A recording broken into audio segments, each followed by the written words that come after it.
Okay so last class में हमने discuss कर लिया था कोरिलेशन रिग्रेशन के हवाले से। और हमने दो चीज़ों को पर्टिकुलरली डिस्कस किया था। हमने कहा था कि बेसिकली अगर हम देखना चाहते हैं दो वेरिएबल्स के दरमियान रिलेशनशिप के whether they have some relationship और नॉट, है या नहीं, अगर है तो उसकी डायरेक्शन क्या है, और अगर हमें डायरेक्शन पता चल जाए तो थर्ड लेवल पे स्ट्रेंथ कितनी है, how strongly correlated these are और how weakly correlated these variable are. तो उसके लिए हम कोरिलेशन और रिग्रेशन, कोरिलेशन और कोवेरियंस की हमने बात की थी। नेक्स्ट फिर हमने बात की मॉडल्स के हवाले से और हमने जस्टिफाई कर लिया एक लीनियर मॉडल को, that is y is equal to a plus B x.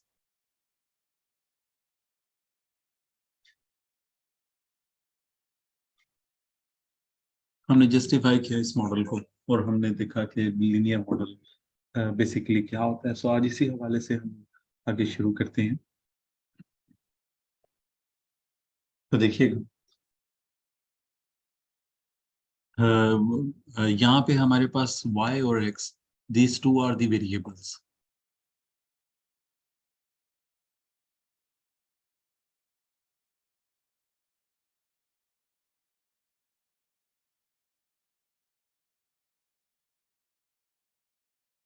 These two are the variables, ये हमारे पास वेरिएबल्स हैं, जबकि a और b जो हैं ये हमारे पास पैरामीटर्स हैं।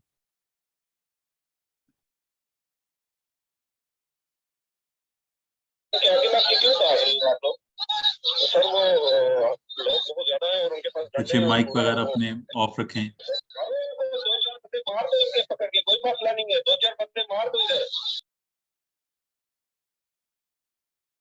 अपने माइक्स वगैरह ऑन रखें, ऑफ रखें। कोई क्वेश्चन करना है तो प्लीज ऑन करिएगा।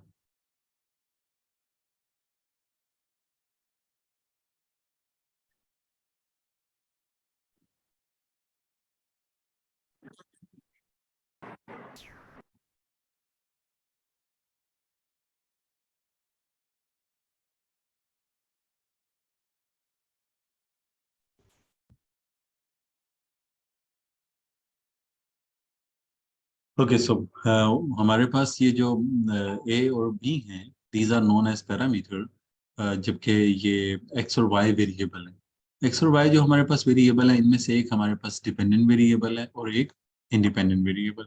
ये जो हमारे पास वाई है, this Y is actually the dependent variable, और ये जो हमारे पास एक्स है, this X is actually the independent variable.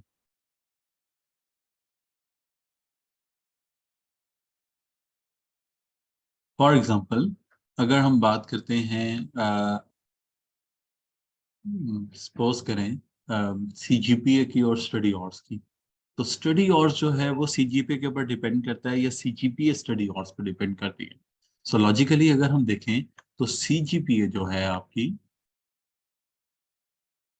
वो डिपेंड करती है स्टडी आवर्स के ऊपर। तो चूंकि सीजीपीए स्टडी आवर्स पे डिपेंड कर रही है, तो बेसिकली इंडिपेंडेंटली आप क्या कम या ज्यादा कर सकते हैं अपने स्टडी आवर्स को कि सीजीपीए को। सो डेफिनेटली आप स्टडी आवर्स को कम या ज्यादा कर सकते हैं अपनी चॉइस से।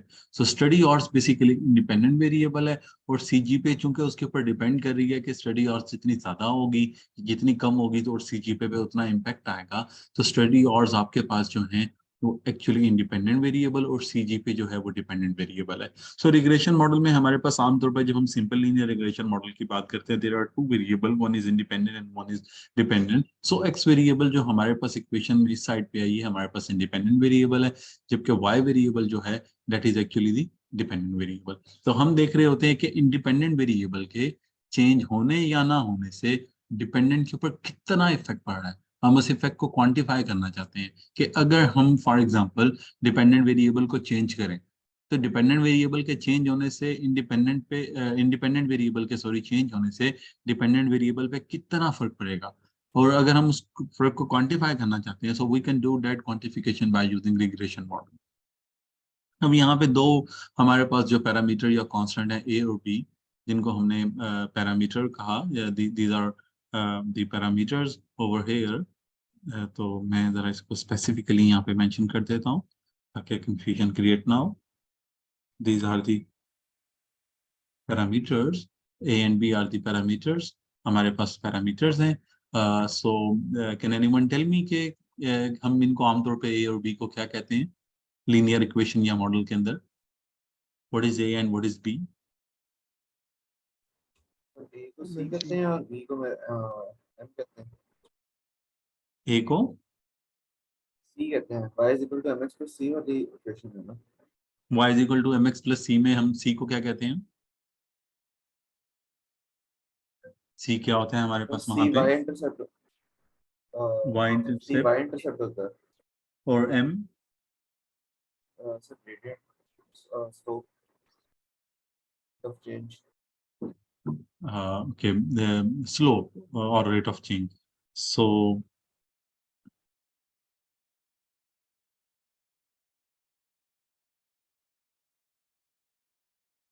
just a second, कुछ स्टूडेंट्स जो हैं वो मीटिंग रूम में, मैं उनको ऐड कर लूँ।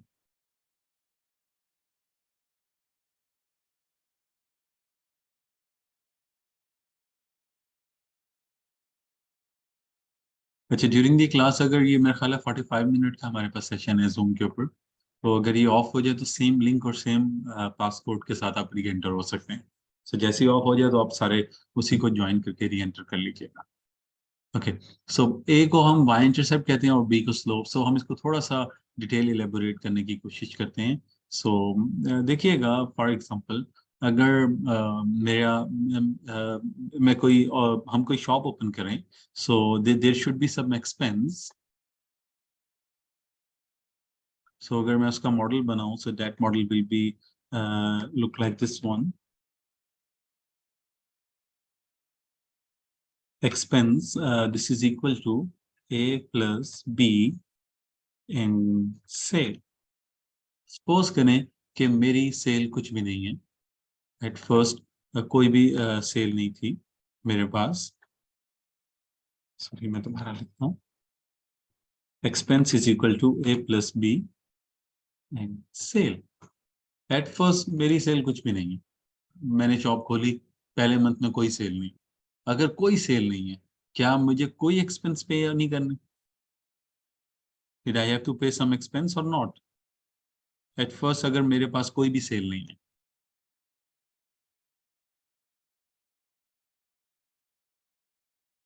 so there is a, G, there is a which I have to pay, and might be that may be the some electricity bill और शॉप रेंट जो मुझे हर हाल में पे करना है, या इलेक्ट्रिसिटी बिल है जो हर हाल में देना है। So that is the basic expense जो कि मुझे हर हाल में मीट करने हैं, आइदर कोई सेल है या नहीं। सो that is a constant value जो कि एक्चुअल एक्सपेंस है मेरे। अगर मेरे पास कोई सेल या कोई भी और एक्सटर्नल फैक्टर ना हो, तब भी मुझे हर हाल में ये बेयर करने हैं या इनको पे करना है। So that is known as intercept. Actually that Y it's called intercept of Y और इंटरसेप्ट, कि ये हमारे पास जो है वो एक्चुअल वैल्यू है एक्सपेंस की या वाई की, जो हमें हर हाल में बेयर करनी है। अगर मेरे पास कोई सेल है या नहीं, तब भी मुझे बिजली का बिल पे करना है, तब भी मुझे रेंट देना है, ये जो मेरी बेसिक कॉस्ट है वो मुझे पे करनी है। दूसरी चीज मेरे पास ये आ जाती है सेल के साथ। सो अगर मेरी सेल इंक्रीज करेगी, फॉर एग्जांपल नेक्स्ट मंथ में सेल बढ़ती है, तो मैं शायद एक एसी और लगवा लूँ दुकान में, मैं शायद दुकान कारपेट करवा लूँ, शायद और कोई रैंक डलवा लूँ, शायद और माल ले आऊँ, एक पर्सन और हायर कर लूँ। और सेल डाउन होगी तो शायद मैं वो एसी चलाना कम कर दूँ, शायद मैं और वो जो कोई एक पर्सन को जॉब उसकी उसको कम कर दूँ, कोई एक पर्सन अपनी उस शॉप से। सो ये सारा का सारा फैक्टर जो है ये डिपेंड करता है सेल के ऊपर। सो दो तरह की कॉस्ट आती है, that is the fix cost जो कि हमें हर हाल में पे करनी है, and that is why it's called intercept. और दूसरी चीज हमारे पास आती है वेरिएबल कॉस्ट, जो बाजुकात पे करनी है या नहीं करनी वो डिपेंड करती है उस हमारे पर्टिकुलर वेरिएबल के ऊपर। सो यहाँ पे जो बी है ये हमारे पास स्लोप है, जो बताता है रेट ऑफ चेंज के बारे में, कि अगर हमारे पास if that is a linear model और लीनियर इक्वेशन, सो एक्स के चेंज होने से वाई में कितना चेंज होगा। एक्स के चेंज होने से वाई में कितना चेंज होगा, क्योंकि ये रेट ऑफ चेंज की बात करता है। सो सम हाउ हम इसको बाजू का डेरिवेटिव भी कहते हैं, actually that is the derivative, कि जो कि बताता है कि एक्स के चेंज होने से या सेल के बढ़ने या कम होने से आपके एक्सपेंस पे कितना फर्क पड़ेगा। सो सेल के चेंज होने से एक्सपेंस पे कितना फर्क पड़ेगा, ये आपके पास बी स्लोप बता रहा है, और ए इंटरसेप्ट है जो कि बेसिक कॉस्ट बता रहा है कि अगर आपके पास दोनों मॉडल के अंदर कोई भी आपके पास इस मॉडल में कोई भी एक्सटर्नल वेरिएबल ना हो, ये सेल भी जीरो हो जाए, कुछ ना हो, then what will be the minimum cost you have to pay. Minimally आपको क्या बेयर करना पड़ेगा या क्या पे करना पड़ेगा। सो that is the basic difference between these two parameter. So one of the parameter A is the intercept parameter, और दूसरा जो है ये स्लो पैरामीटर है जो कि रेट ऑफ चेंज के बारे में बताता है। यहाँ तक किसी वजह का कोई क्वेश्चन या कोई बात है तो कर लें।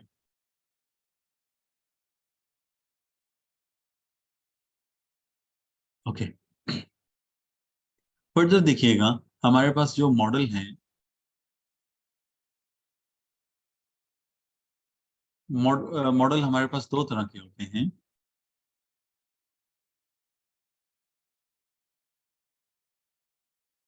एक हमारे पास है डिटर्मिनिस्टिक मॉडल।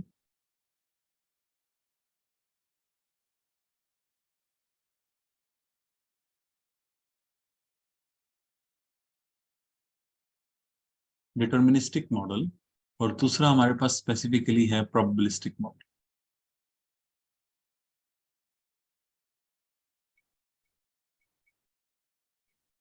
अगर आपको याद हो तो मैंने इनिशियल लेवल पे मैथमेटिक्स और स्टैटिस्टिक्स में जो डिफरेंट क्रिएट किया था वो भी डिटर्मिनिस्टिक और प्रोबेबिलिस्टिक अप्रोच के बिहाफ पे किया था। सो हमारे पास दो तरह के मॉडल है, एक डिटर्मिनिस्टिक और दूसरा probabilistic. So what actually deterministic model is, जरा देखते हैं कि डिटर्मिनिस्टिक मॉडल एक्चुअली है क्या। सो सपोज करते हैं कि मैं एक डिटर्मिनिस्टिक मॉडल डेवलप करता हूँ, that is bill, electricity bill, this is equal to A plus B and unit. So that's a deterministic model. देखिएगा, हमारे पास जो बिजली का बिल आता है, it is actually based upon some model, जहाँ पे इक्वेशन ऐड है कोई कंप्यूटर्स के अंदर। सपोज करते हैं इस तरह की कोई इक्वेशन है कोई, इसको हम प्रोटोटाइप एक एग्जांपल डेवलप कर लेते हैं। हम तमाम एक्सटर्नल फैक्टर कांस्टेंट ले लेते हैं कि अगर डिफरेंट रीजन के along unit of cost very कर रही है, आमतौर पे तो हम कहते हैं फिक्स है। फेज वन मीटर हम कंसीडर कर लेते हैं कि एक ही उसके अलोंग टैक्स स्लैब है, एक ही मीटर के यूनिट की जो प्राइस स्लैब है। सो अगर मुझे बिल बनाना है, so somehow that may be the actually, देखिएगा कि बिल जो है दिस इज इक्वल टू, अब आपको इंटरसेप्ट क्या होगा बेसिकली, वो बेसिक कॉस्ट जो हर हाल में आपको पे करनी है। सो फॉर एग्जांपल, एक घर बना और उसके बाद उन्होंने मीटर लगाया और उसको बिजली को बिल्कुल यूज नहीं किया अगर 1 मंथ, तो क्या 1 मंथ के बाद उनका बिजली का बिल जीरो आएगा? डेफिनेटली नहीं आएगा। दे हैव टू पे सम बेसिक कॉस्ट, उनको मीटर रेंट पे करना है, उनको कुछ बेसिक पीटीवी की फीस या जो भी बेसिक टैक्सेस हैं वो पे करने हैं। तो बेशक अगर यूनिट जीरो है तब भी उन्हें कुछ प्राइस पे करनी है, and that is known as intercept. Suppose कर लेते हैं कि उनको ₹250 पे करने हैं हर हाल में, चाहे यूनिट कोई चला है या नहीं चला। So that is the basic cost that they have to pay, and that is actually known as intercept, जो कि हर हाल में पे करना है, जो कि बेसिक बिल है अगर आप कोई यूनिट एक्स्ट्रा यूज नहीं करते।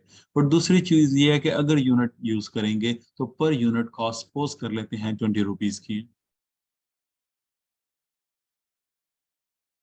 अब अगर वो एक यूनिट यूज करेंगे तो पर यूनिट उनको ₹20 पे करना है। So here 20 is the rate of change, जो कि हमारे पास rate of change sir total. जी, कोई सवाल कर रहे हैं, शाबाश करें। सर वो कुछ बच्चे वेटिंग लिस्ट में वो काफी देर से कह रहे हैं कि ऐसा ऐसा को एंटर करते हैं। मैं मुझे बता दूं, मैं भी कर,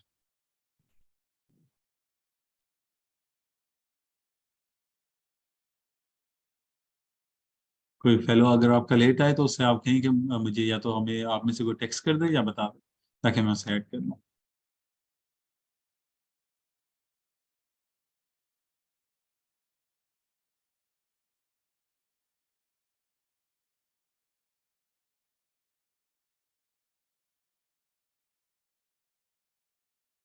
सो ये 250 रुपीज़ जो है मुझे हर हाल में पे करने हैं अगर मैं कोई भी यूनिट नहीं यूज़ करता, और अगर मैं यूनिट यूज़ करता हूँ तो पर यूनिट जो मुझे कॉस्ट पे करनी है 20 रुपीज़ की। So that is called slow और rate of change. So understand करते हैं इसके कंसेप्ट को। सो सपोज करें एट फर्स्ट अगर मैंने यूनिट यूज़ किए, for example in the similar equation, if I have used the unit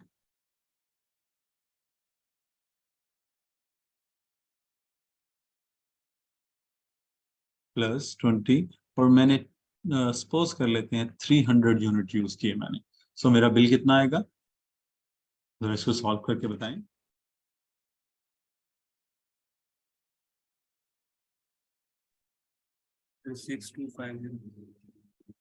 ji, that is 6250।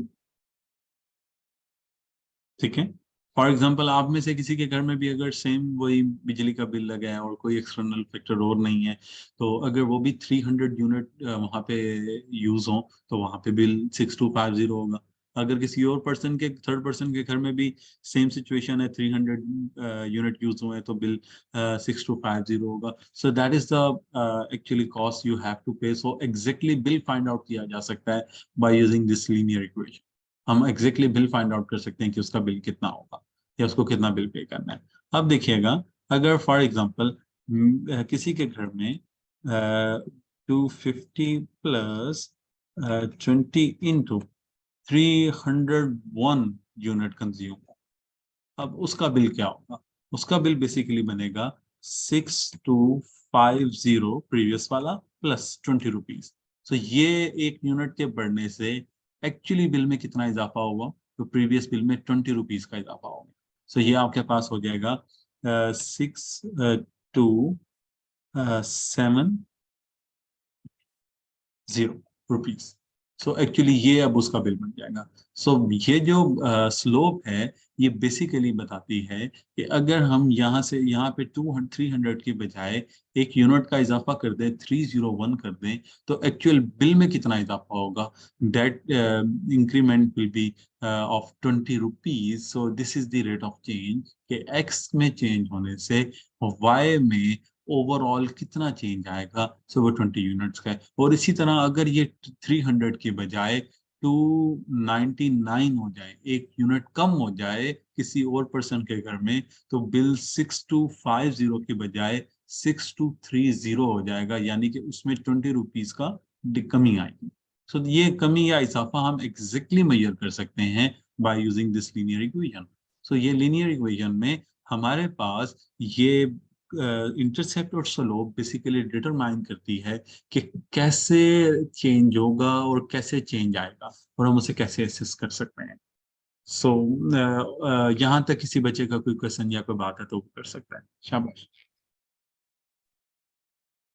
Sir ये लास्ट वाली जो आपने इक्वेशन लिखी है इसका सॉल्यूशन अगर हम कैलकुलेटर में कैलकुलेट करें तो 60450 आ रहा है। ये वाली इक्वेशन का यस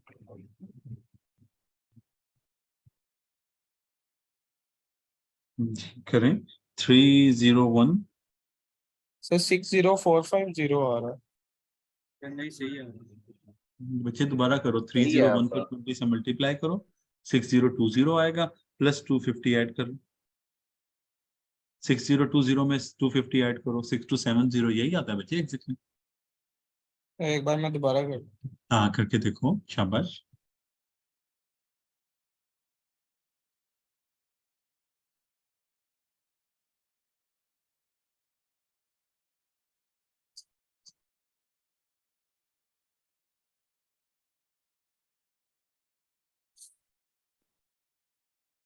ठीक है सर, वो थोड़ा सा हो गया। शाबाश। So this is the deterministic approach, जो जहाँ पे हम एग्जैक्टली मेजर कर सकते हैं रेट ऑफ चेंज से। हम एग्जैक्टली वैल्यू निकाल सकते हैं अपने डिपेंडेंट वेरिएबल की, कि हमारे पास डिपेंडेंट वेरिएबल की एग्जैक्ट वैल्यू क्या होगी। सो दूसरी तरफ हमारे पास है probabilistic approach. So let's talk about probabilistic approach के प्रोबेबिलिस्टिक अप्रोच क्या है। So let's make a model about income and expenditure. So suppose that my expenditure is based upon A plus B and this is the income. ठीक है, अब देखिएगा, suppose करें अगर मेरी इनकम सपोज कर लेते हैं 10,000 रुपीज है, अगर मेरी इनकम 10,000 रुपीज है, सो मेरा जो एक्सपेंस है उसके अलोंग सपोज कर लेते हैं 9,780 रुपीज है। ठीक है, अगर एक और पर्सन आए, उसकी इनकम भी 10,000 रुपीज हो, सो क्या उसके एक्सपेंस भी 9,780 रुपीज होंगे? नहीं और सर, अगर वही कर सकते। एक और थर्ड पर्सन आए जिसकी इनकम 10,000 रुपीज है, क्या उसके एक्सपेंस भी 9,780 होंगे? डेफिनेटली नहीं। इसी तरह अगर मैं डिफरेंट पर्सन की बात भी ना करूं, मैं सिर्फ अपनी बात करूं, क्या हर मंथ 10,000 के अलावा मेरे एक्सपेंस 9,780 होंगे? नहीं। डेफिनेटली हो सकता है किसी मंथ में मेरे घर मेहमान आ जाए, या मुझे ट्रैवल करना पड़े, या कोई बीमार हो जाए, जिसकी वजह से ये खर्च जो है ज्यादा या किसी भी वजह से कम हो सकता है। So actually there exist some uncertain situation that may affect their relation. So that's why we make this model as expense is equal to A plus B income plus error, जिसको हम आमतौर पर स्मॉल ई से भी denote करते हैं, या एक्साई से भी डिनोट करते हैं। So that is the error term, जो कि बताता है कि there should be something that may cause error, जो कि इन दोनों के दरमियान, इनकम और एक्सपेंडिचर के दरमियान रिलेशनशिप को इनएग्जैक्ट करेगा, एग्जैक्ट नहीं रहने देगा। सो आमतौर पर रियल लाइफ में हमारे पास जो ये सिचुएशन है, ये एग्जैक्ट नहीं होगी। अब मैं इनकम से अपना, जैसे मैं यूनिट बता के एग्जैक्टली बिल फाइंड आउट कर सकता था, लेकिन मैं इनकम बता के एग्जैक्ट एक्सपेंडिचर नहीं फाइंड आउट कर सकता कि कितने होंगे।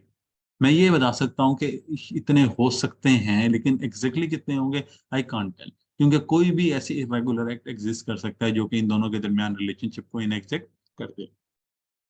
इसी तरह थोड़ा सा रिकॉल करें, हमने मदर हाइट और डॉटर हाइट की बात की थी। So let us assess, if suppose करें कि एक मदर की हाइट 5 फीट एंड 2 इंचेस है। सपोज करें उसकी डॉटर की जो हाइट थी वो 5 फीट एंड 5 इंचेस कर लेते हैं।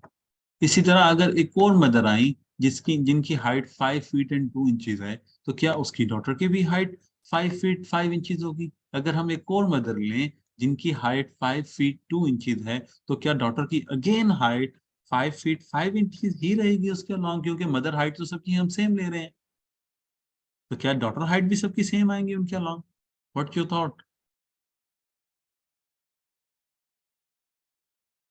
सो डेफिनेटली नॉट, ऐसा नहीं हो सकता कि अगर एक मदर 5 फीट 2 इंचेस की है, उसकी डॉटर 5 फीट 5 इंचेस की है, तो दूसरी मदर अगर हम 5 फीट 2 इंचेस की लें, सो डॉटर की हाइट वेरी कर सकती है, हो डेफिनेटली वो 5 फीट 5 इंचेस एग्जैक्टली नहीं होगी।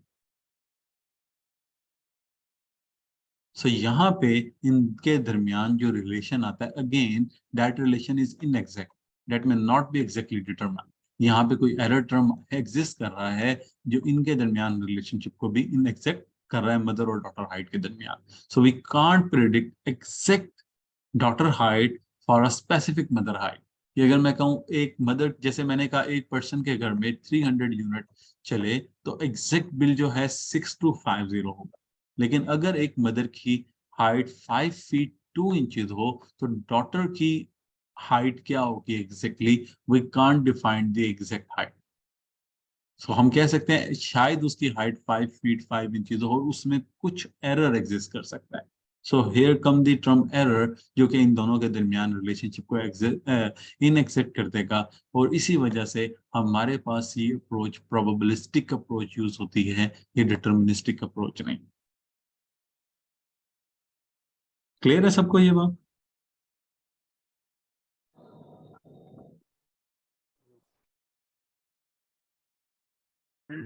Yes, sir. जी बच्चे। सर ये जो एक्सपेंस है, ये सॉरी जो एरर है, तो ये एक्स्ट्रा एक्सपेंस जो होगा वो हम इसमें ऐड करेंगे। नहीं, हम इसको ऑब्जर्व नहीं कर सकते। देखें फॉर एग्जांपल, अगर मैं कहूँ कि मेरी इनकम 10,000 है, तो मेरे अगले महीने का खर्चा क्या होगा? अब आपको पता है अगले महीने क्या होना है? नेक्स्ट मंथ गेस्ट आ जाए मेरे को घर में, बीमार होगा या नहीं होगा या क्या होगा, क्या हम इसे प्रिडिक्ट कर सकते हैं? हाँ सर। तो डेफिनेटली ये अनऑब्जर्वेबल है, हमें नहीं पता ये क्या है या इसकी वैल्यू क्या है। हम एस्टिमेट कर सकते हैं, लेकिन हमें एक्चुअली इसकी वैल्यू अननोन। हमें नहीं पता ऐसे क्या फैक्टर होंगे कि अगर मदर की हाइट हम सेम लें, 3 मदर्स लें सेम हाइट की, तो क्या एक्सटर्नल फैक्टर हैं जिसकी वजह से डॉटर हाइट फिर भी चेंज हो रही है? सो हम उनको, चूंकि हमें उनको नहीं पता, तो हम उन सारी चीजों को एरर का नाम दे देते हैं कि there is some specific error जिसकी वजह से ये इनएग्जैक्शन आती है, ये अनसर्टेनिटी आती है, हम उन्हें उसमें पैक कर लेते ओके सर। हैं। ठीक है, हम उनको एग्जैक्टली डिफाइन नहीं कर सकते, तो हम उनको उस सिनेरियो में पैक कर लेते हैं कि ये कोई अनसर्टेनिटी टर्म हमारे पास एग्जिस्ट करती है जिसकी वजह से ये रिलेशन इनएग्जैक्ट हो जाता है। सो कुछ एग्जांपल सोचिए जहाँ पे मॉडल डिटर्मिनिस्टिक हो, और कुछ एग्जांपल सोचिए जहाँ पे प्रोबेबिलिस्टिक हो, और मेरे साथ शेयर करें। चैट में भी आप शेयर कर सकते हैं, अगर आपके माइक नहीं चल रहा, और आप बोल के भी शाबाश शेयर कर सकते हैं। बताएं, दो वेरिएबल जिनके दरमियान हमें रिलेशन निकालना है। सो एग्जांपल सोचें जहाँ पे उन दो के दरमियान वेरिएबल डिटर्मिनिस्टिक हो सकता है, और वो एग्जांपल सोचें जहाँ पे प्रोबेबिलिस्टिक होता है। इनिशियल लेवल पे आपको डिफाइन करना पड़ेगा आपके डिपेंडेंट और इंडिपेंडेंट वेरिएबल के।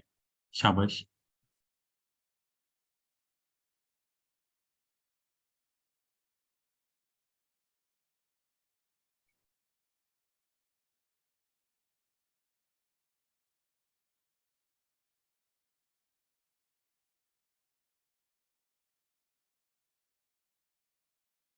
जी बताएं, कोई बताएं, शाबाश। सर वही प्राइस वगैरह हो सकता है कि जैसे शॉप्स में प्राइस एक फिक्स होती है, तो भी हम्म। डिटर्मिनिस्टिक मॉडल से कर सकते हैं। डिटर्मिनिस्टिक कौन सी? प्राइस और ये जैसे प्राइस स्ट्रक्चर हम बनाते हैं ना, जैसे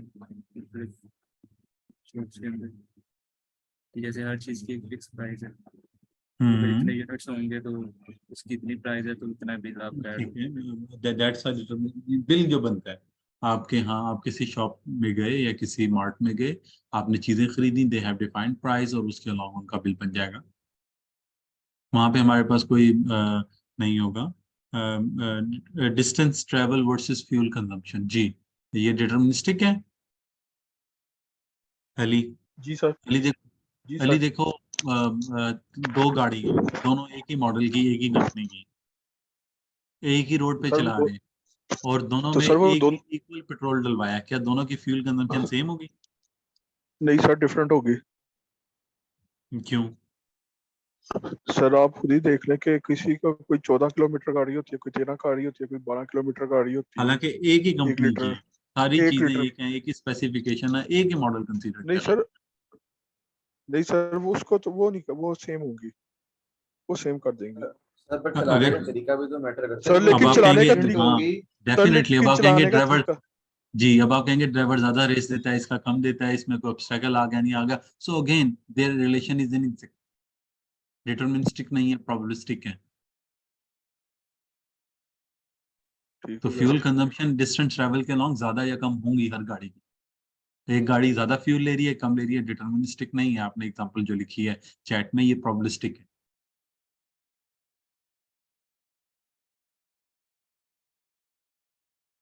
ठीक सर। इसी तरह सीजीपी, और अगर हम एग्जाम आपके स्टडी टाइम के दरमियान निकालें, प्रोबेबिलिस्टिक। कोई मेडिसिन दे रहे हैं, उसका इम्पैक्ट निकालना चाह रहे हैं आपकी हेल्थ के ऊपर। फॉर एग्जांपल मैंने सपोज कर लेते हैं कोई पर्सन डायबिटिक है, या कोई पर्सन को ब्लड प्रेशर का प्रॉब्लम है, हमने उसे कोई मेडिसिन दी और इम्पैक्ट देखा। तो दो पर्सन है, दोनों को सेम ब्लड प्रेशर प्रॉब्लम है, दोनों को सेम मेडिकेशन दी, इफेक्ट्स डिफरेंट हो, एक का कितना कम होगा, दूसरे का कितना कम होगा, दोनों में रिलेशनशिप एग्जैक्ट नहीं होगा। So that's again a determinist probabilistic approach. So real life में अगर मैं कहूँ, आमतौर पे ज्यादातर हमारे पास जो अप्रोच यूज होती है वो प्रोबेबिलिस्टिक ही है। हाल दो हम डिटर्मिनिस्टिक मॉडल्स पढ़ते हैं या डिटर्मिनिस्टिक मॉडल यूज होते हैं, लेकिन रियल लाइफ में जब भी हम बात करते हैं एस्टिमेशन की या प्रिडिक्शन की, we are talking about probabilistic model, क्योंकि जितने भी चीजों के दरमियान रिलेशन है वो प्रोबेबिलिस्टिक रिलेशन है, डिटर्मिनिस्टिक रिलेशन नहीं है। किसी भी दो चीजों के दरमियान आप असेस कर लें। आप सेटिस्फेक्शन की बात कर लें, कॉस्ट एंड सेटिस्फेक्शन, ठीक है, पर्सन टू पर्सन वेरी करेगी, सेम कॉस्ट पे करते हैं। फॉर एग्जांपल आप बाल कटवाने जाते हैं एक नाई के पास और आप उसको 2-3 लोग सेम